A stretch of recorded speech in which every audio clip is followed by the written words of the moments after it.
பிரியாவும் மில்லியும் துணி எடுத்து வைத்து கொண்டு இருந்தனர். அப்போது, மல்லியம்மா, நாம் துணி எடுத்து வைக்கிறோம், தாத்தா பாட்டி எடுத்து வைக்கவில்லை, நான் சென்று அவர்களுக்கு உதவுகிறேன் அம்மா. இரு மல்லி, நான் சொல்வதைக் கேள், நாம் மட்டும்தான் செல்கிறோம், தாத்தா பாட்டி வரவில்லை. என்னது, உண்மையாவா? தாத்தா, தாத்தா, நீங்கள் எங்களுடன் வரவில்லை என்று கூறினார் அம்மா, உண்மையா? மல்லி, அழாதே, நான் சொல்கிறேன், வந்து உட்காரு.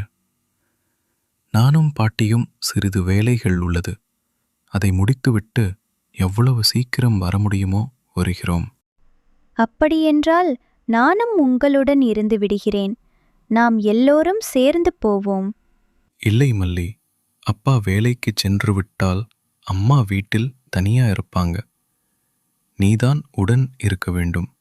தாத்தா சொன்னா கேப்பில. சரி தாத்தா, ஆனா நீங்க விரைவாக வேலை முடித்துவிட்டு வரணும். தாத்தா சிரித்துக்கொண்டே தலையசைத்தார். இரவு பாட்டியுடன் மல்லி தூங்கும் முன் பேசிக் கொண்டிருந்தாள். ஏன் பாட்டி, தாத்தா அப்பாவ அங்க வேலைக்கு போக அனுமதித்தார்? Please like and subscribe.